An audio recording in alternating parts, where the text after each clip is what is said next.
Welcome to the listening tube. Hello, thank you for putting your ear to the listening tube. I'm your host, Bob Woodley, and yes, I'm wearing a coat and tie, as far as you know. On this episode, we'll hear about the original Indeed, the Rosetta Stone, and the Department of Education. But first, Not the headlines. you may have heard me say on this program that my goal is to live until the age of 150. Well, it turns out I may or may not be on the right track.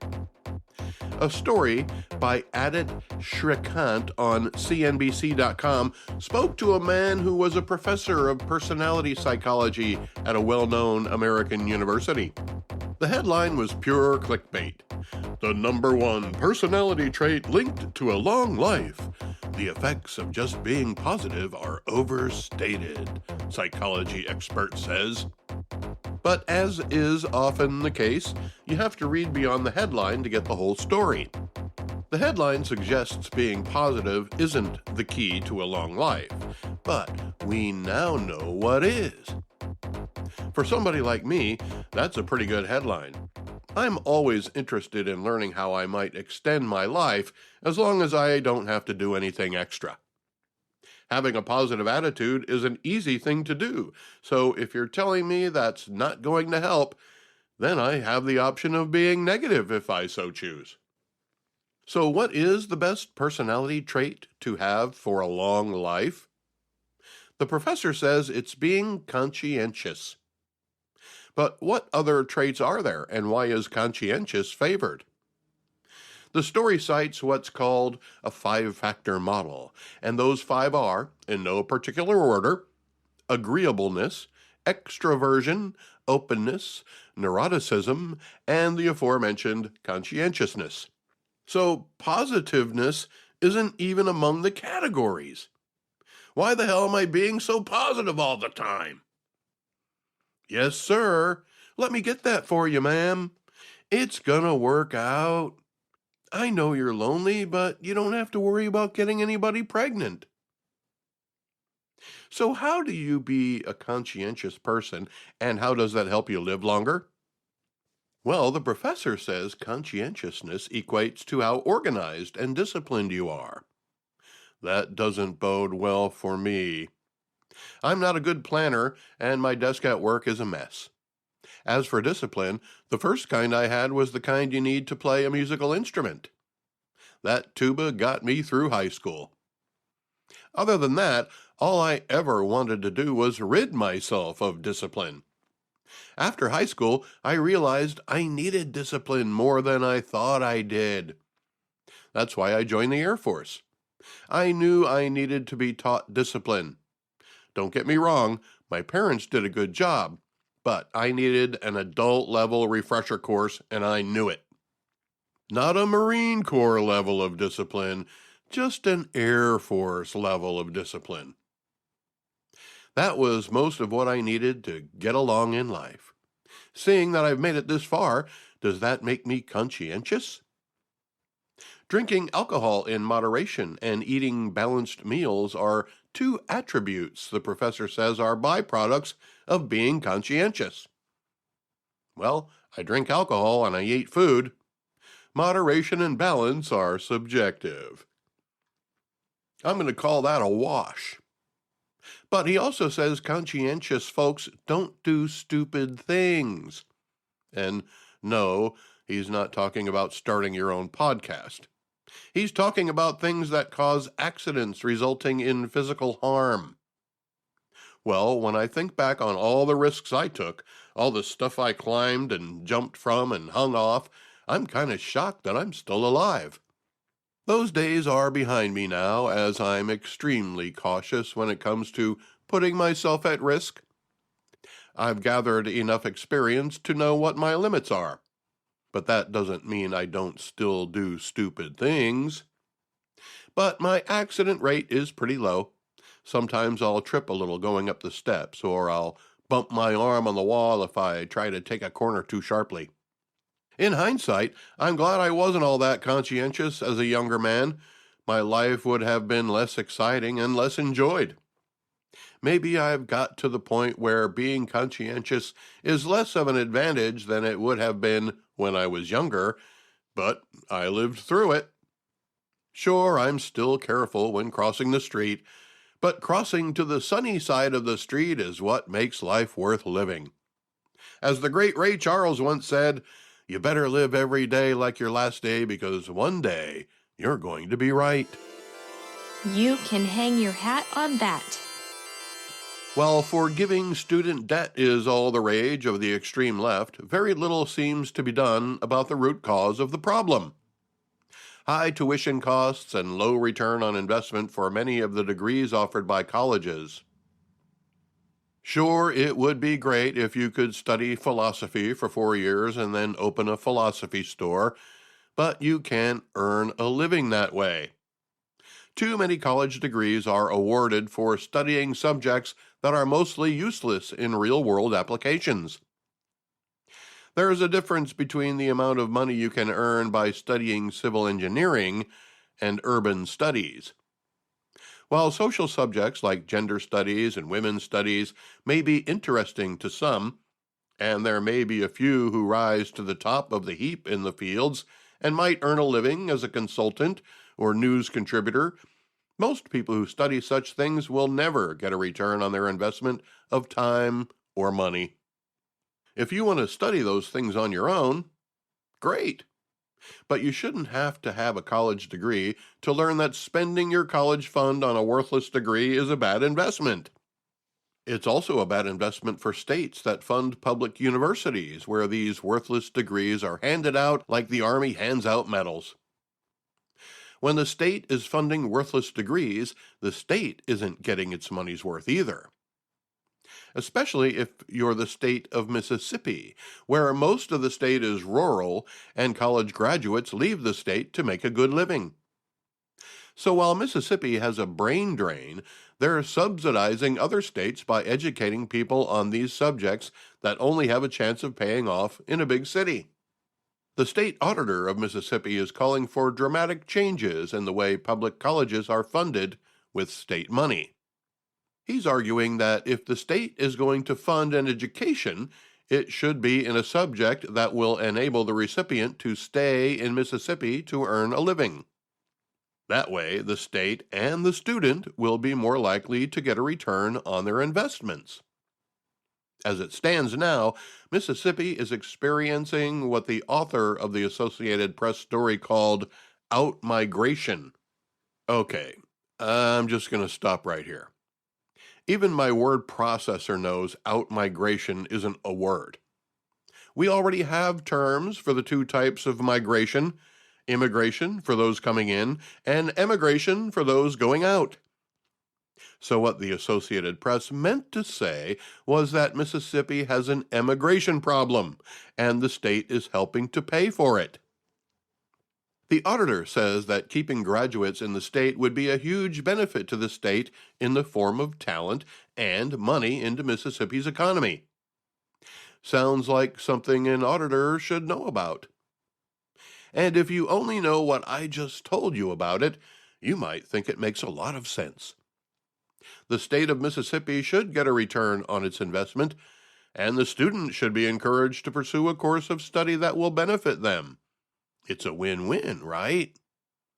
If you want a degree in African American studies, go ahead and get one. But if the state doesn't need someone with a degree in African American studies, don't expect the state to pay for it. The military does the same thing.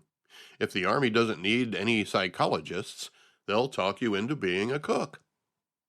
The state of Mississippi probably doesn't need any more people with German literature degrees. You can only open up so many German bookstores. So what's the downside? The AP story tried hard to find one. They pointed out that the state auditor is a Republican, showed a picture of him so you knew he was a white guy, and compared his ideas to Florida's law that they labeled the Don't Say Gay law, and a Texas law that already does something similar to what he'd like seen done in Mississippi. The story also equated the idea to the elimination of diversity, equity, and inclusion programs, even though those aren't degrees. The story went on about identity politics and gender and sexuality. This is another example of what the Barstool sports guy pointed out when he called the Washington Post reporter on the phone a few days ago. He showed us that the reporter had an agenda and was trying to intimidate sponsors of an event he was hosting to promote pizza parlors. You might think the food column would be void of politics, but when you work for the Washington Post, you'll find a way to politicize the obituaries. The Associated Press isn't far behind. This story about the Mississippi State Auditor was an excellent opportunity to start a real dialogue about the best ways to create beneficial outcomes for the individual, the community, the state, and the nation. Instead, it was poisoned with unrelated rhetoric with the expressed intent of manipulating your opinion. The question remains, should Mississippi continue down the same path, subsidizing college degrees that add no value to the student or the state? Or should Mississippi shift focus on investing in degrees that have real-world benefits? The answer seems clear. But you can make a good idea seem bad if you write a story about it that threatens to cut degrees in things like gender studies, which strikes at the very core of the extreme left's agenda, and lump it in with two other laws in conservative states.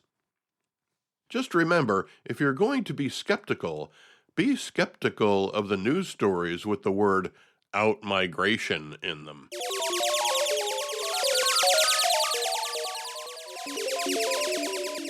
Let's go back through the listening tube for This Week in History. This week in 1650, Henry Robinson opens his Office of Addresses and Encounters in Threadneedle Street, London. I'm not sure why Henry Robinson gets any credit for opening a company that would supply prospective employees and employers with the addresses of each other. Not that it wasn't a valuable service at the time. One might even compare it to modern-day services similar to job search websites. But Henry Robinson wasn't the first to do it. That honor goes to Theophrasta Renaudot, whose Bureau d'Adresse et de Rencontre was begun 20 years earlier. Okay, cool for him. Big deal, right? Well, yeah. Not only can you compare the service to today's job search websites, but back then, it was more like what search engines are to us today. The 1700s. This week in 1777, Lancaster, Pennsylvania is the capital of the United States for one day. The American Revolution was ongoing, and the British were advancing on Philadelphia, where the government was formed. TheConstitutional.com tells the story of how, the last time the government had to flee Philadelphia, they went to Baltimore to conduct business, but that wasn't possible this time. They fled west, the entire Continental Congress, and wound up in Lancaster. They even brought the Liberty Bell with them to ensure the British couldn't use it to make cannonballs. Well, business had to be conducted, so an official session was held in the county courthouse. UnchartedLancaster.com says the business of the day was twofold. Men like John Hancock, Samuel Adams, and Charles Carroll would ensure that General Washington would have the weapons and other supplies they would need. And they would also decide to keep moving, as there were inadequate accommodations for them in Lancaster. Plus, getting to the other side of the Susquehanna River, the nation's largest non-navigable river, would provide an extra barrier of security. So they immediately packed up the plantation and moved to York, Pennsylvania, where the nation's capital would stay until July of 1778. There may still not be enough accommodations in Lancaster to support the U.S. Congress. Today, it's mostly known for the lifestyle of the Pennsylvania Dutch, where you can throw the horse over the fence some hay. This week in 1789, the United States Department of War first establishes a regular army with a strength of several hundred men. After the Revolutionary War, men just wanted to go home. It was a tough recruiting cycle for the military. The war was over, right? Now we can live in peace. Sure. Centuries of wisdom has demonstrated that it doesn't work that way. If you want to be a country, you have to also be able to defend it. In 1789, several hundred men were still willing to do that. We don't know exactly how many or who they were, as the War Department headquarters, with all the records, burned down 11 years later in 1800. Today, Wikipedia says about 26,000 people work in the Department of Defense headquarters, the Pentagon. I drove by the Pentagon once, by accident. My GPS told me to go that way during afternoon rush hour on a Friday. That's an hour of my life I'll never get back. The 1800s. This week in 1822, Jean-Francois Champollion announces that he has deciphered the Rosetta Stone. If communication is our most valuable tool, the Rosetta Stone is our most valuable jewel. Someone, or some group of people, took it upon themselves to carve in stone a decree that was issued almost 200 years before the time of Christ in Memphis, Egypt. What the decree says is irrelevant. The wow part is that the same decree was written in 3 different languages, the newest being Ancient Greek. Above the Ancient Greek were 2 Egyptian languages, hieroglyphic and demotic. You've seen hieroglyphic script, such as the stuff on the walls inside ancient Egyptian tombs. But demotic looks more like a letter and word language, like English or Arabic. We already had an understanding of ancient Greek, but the old Egyptian languages were a mystery. While rediscovered in 1799, it took a bit to realize it was the same thing in 3 different languages carved onto the stone. The first translation of the ancient Greek text happened in 1802. But because the Rosetta Stone was not found completely intact, translation of the Egyptian languages took 23 years. Being able to read the same edict in 3 different languages opened up a new world of exploration and understanding. Lesser Rosetta Stones have been found as well, some including 2 languages, and one other with 3. Those languages are Old Persian, Elamite, and Babylonian. This week in 1889, the first General Conference on Weights and Measures defines the length of a meter as the distance between 2 lines on a standard bar of an alloy of platinum with 10% iridium measured at the melting point of ice, or 1 degree Celsius, 33 degrees Fahrenheit. This wasn't the first definition of a meter, nor would it be the last. A meter was first defined as 1/10,000,000th of the distance from the equator to the North Pole. That was almost 100 years earlier, in 1791. Okay, I guess it's possible to double-check the math on that. And yes, the metric system has been around a long time. In 1799, an actual bar was created that became the official length of a meter. It was this week in 1889 that the bar was updated, so 90 years later. There have since been 2 more changes in the way a length of a meter is calculated. The length of a meter is now based on the speed of light in a vacuum, and since then, the definition of a second was also updated. For fans of American football, a meter is about 3 inches longer than a yard. The 1900s. This week in 1905, the physics journal Annalen der Physik received Albert Einstein's paper, Does the Inertia of a Body Depend Upon Its Energy Content? Introducing the equation E equals mc squared. Perhaps the most famous mathematical equation of all time. Well, other than you plus me, baby. Is that because of its simplicity? Probably. It's easy to remember, even if you don't know what it means.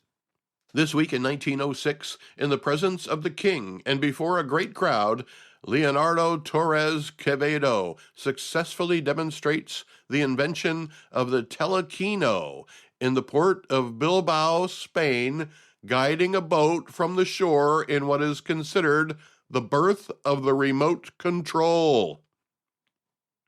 Today, Ukrainians are using them to destroy a Russian fleet in the Black Sea.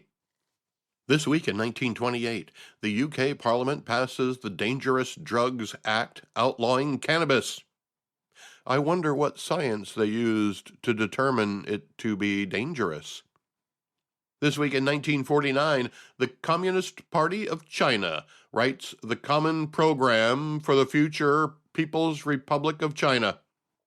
Today, it's the blueprint for world domination. The justification for the Chinese Communist Party to run roughshod over anything and everything to achieve the stated goals. Unfortunately, their number one financial backer is the United States of America. This week in 1970, the Laguna Fire starts in San Diego County, California, burning 175,425 acres. Climate change, said nobody. This week in 1971, the Parliament of the United Kingdom passes the Misuse of Drugs Act of 1971, banning the medicinal use of cannabis. Boy, England sure has it in for cannabis.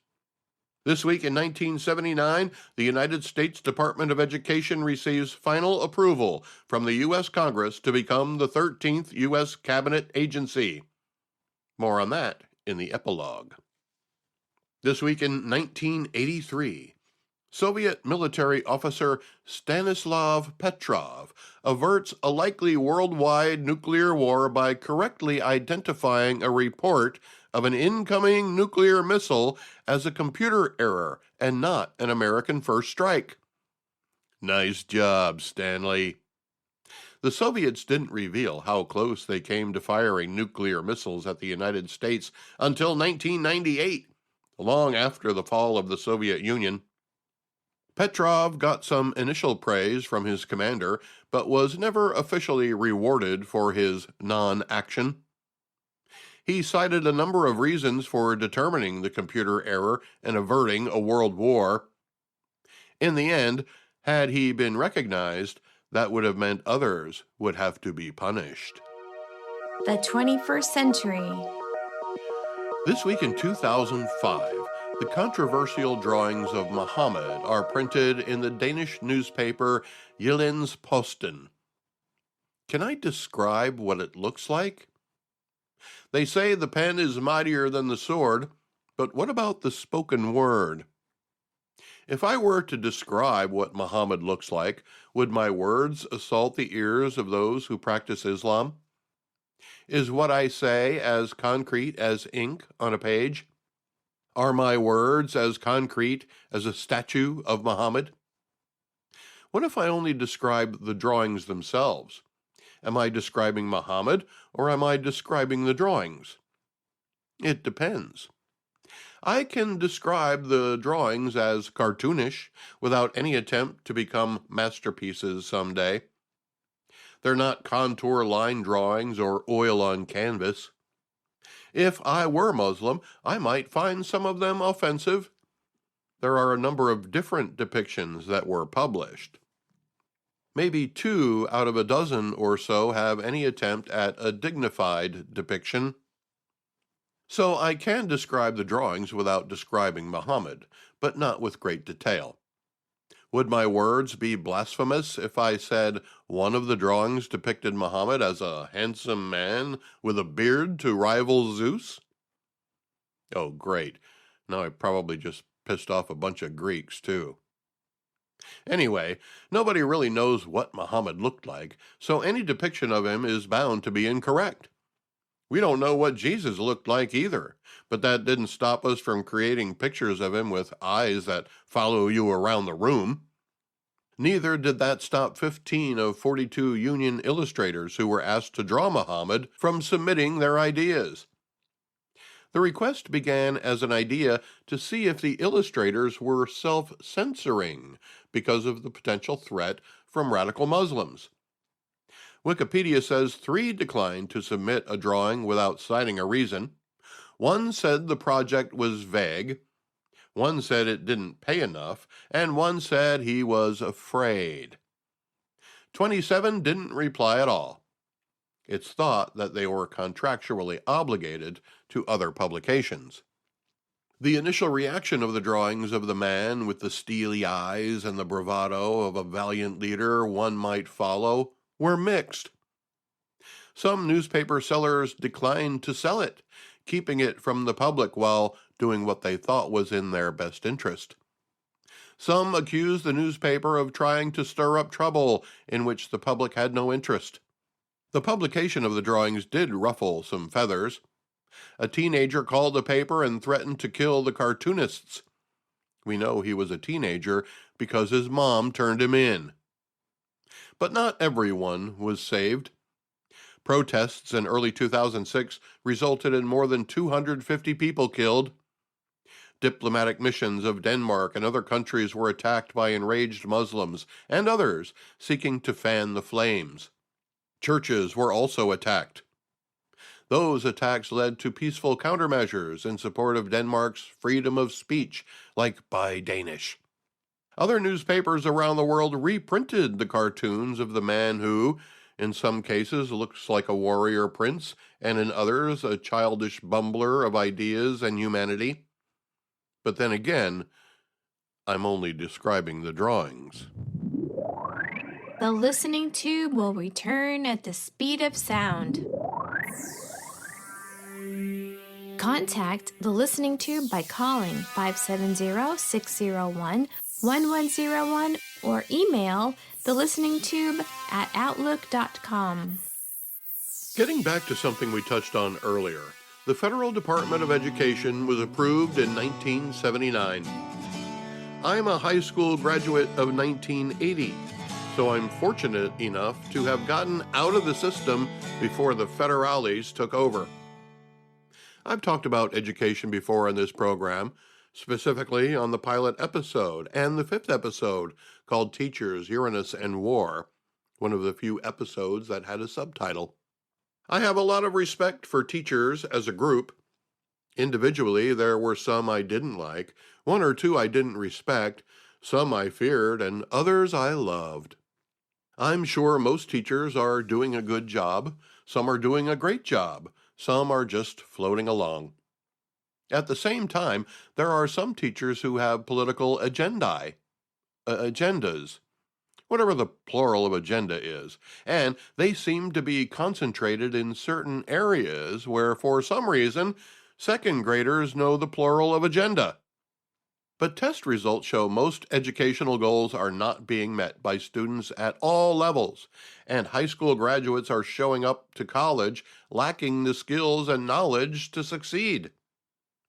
Well, just this week, and not this week in history, but within the last 7 days, well, okay, I guess that does make it this week in history, the U.S. Department of Education recognized 353 schools as National Blue Ribbon Schools for 2023. The recognition, it says, is based on a school's overall academic performance or progress in closing achievement gaps among student groups on assessments. This is exactly why our schools are failing under the direction of the federal government.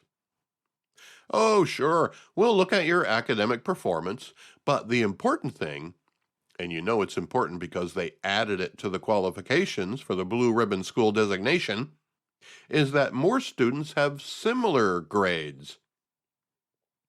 You must close the achievement gap. In other words, we don't want anybody sticking out, either as an overachiever or an underachiever.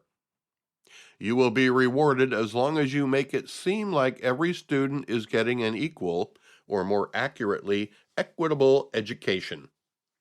Closing the achievement gap doesn't just mean making sure the slower kids get the extra attention they need, but also suppressing the kids who are moving ahead too quickly. Now you might be thinking, but Bob, they're not going to do that. Really? With federal funding on the line and the teachers' unions making the rules, it doesn't matter what effect it has on individual students. The only thing that matters is everybody passes and they all have about the same grades. Whether or not those grades equate to a good education is secondary. Literally. It's not the amount of education that counts, it's the amount of everybody knowing the same thing that's important. We have to make the weaker kids feel equal to the advanced kids. So to solve the problem, we'll make the lessons less informative and the tests easier and make the grading system give an advantage to the students who do the minimum, because that helps the school close the achievement gap. It rewards the underachievers and punishes those who strive to succeed, all in the name of equity. I'm not saying it. The Department of Education is saying it. The United States Department of Education is essentially saying, give us your children. We will welcome them as blank slates for us to carve upon. When they leave here, they will all be engraved with the same thoughts. What isn't taught is that whoever creates the textbooks decides what's learned, or learnt, depending on where you live. I once had a voice and diction instructor who pronounced comfortable with 3 syllables, as in comfortable. When I called him out on it, he covered his ass by saying it was an accepted pronunciation. Maybe where he grew up.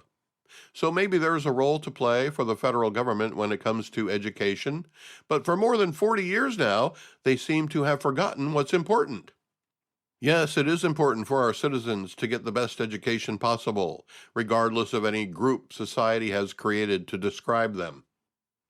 But is that what the federal government should be focused on? I'd feel a lot better if the federal government promoted a search for the smartest and most teachable students. Education is best addressed at the local level. Instead of the Department of Education trying to make everyone equal, they should be the ones knocking on the door and offering your child accelerated educational opportunities because they've shown promise. More like a recruitment mechanism that seeks out the best of us and gives us opportunities to contribute to our country and our society as a whole, perhaps in a way we would never have imagined. But no, the Department of Education is and has been a white elephant. Wow, that sounds like a racist thing to say. White elephant. Is that also body shaming? I don't know. I may have pissed off the Greeks and fat white women. Well, there's only one way to get out of this.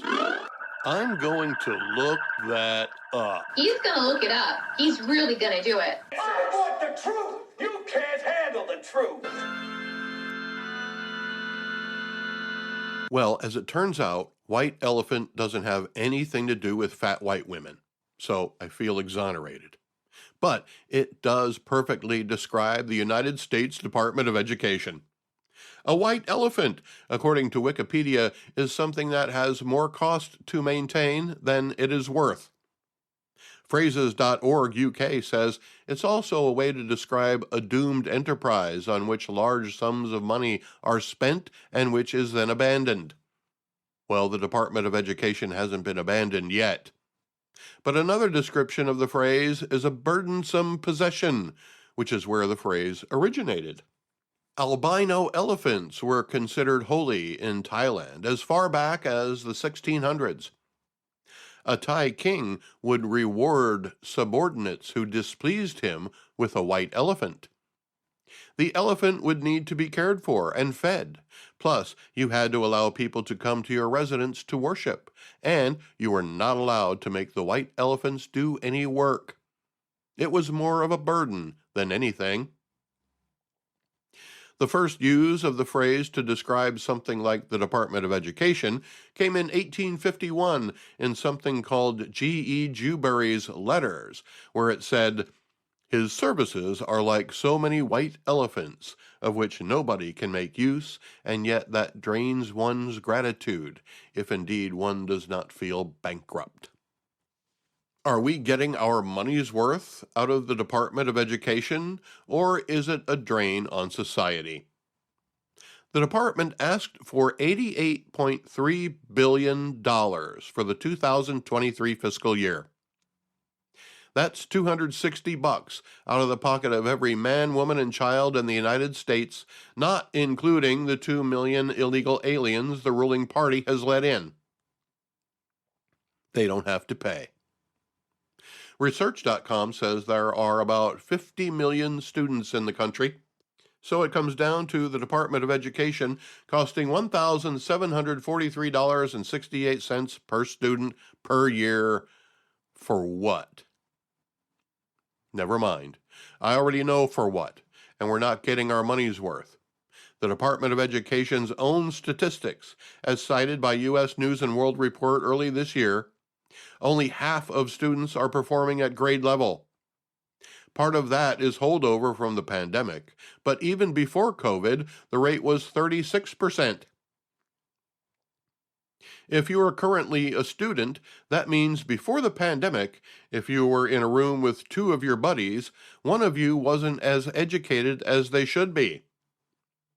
Now, if it's just you and one other buddy in the room, one of you isn't as educated as you should be. If you're not sure if it's them or you, it's probably you. Unless you go to the same school, then you both might be undereducated.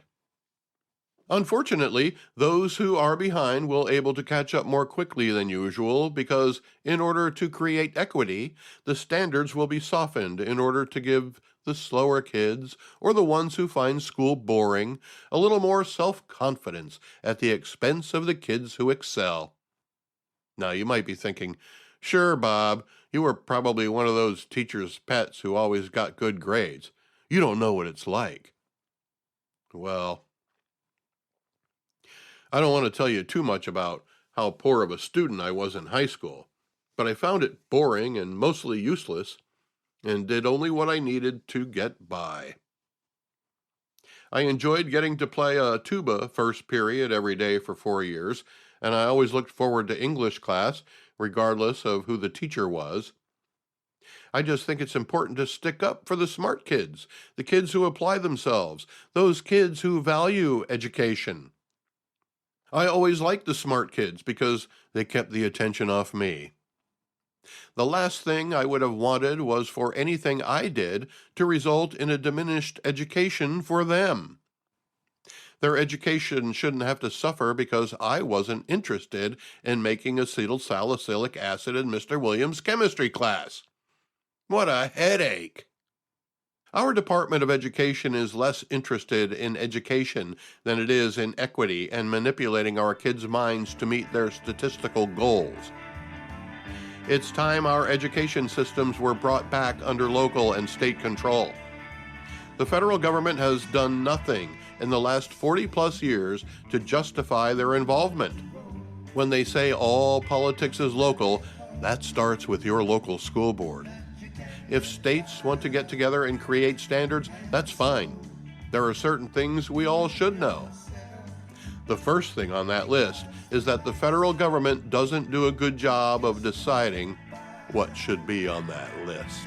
Teach your children well, 'cause their father's hell did slowly go by, and feed them on your dreams, the one they picked, the one you know by.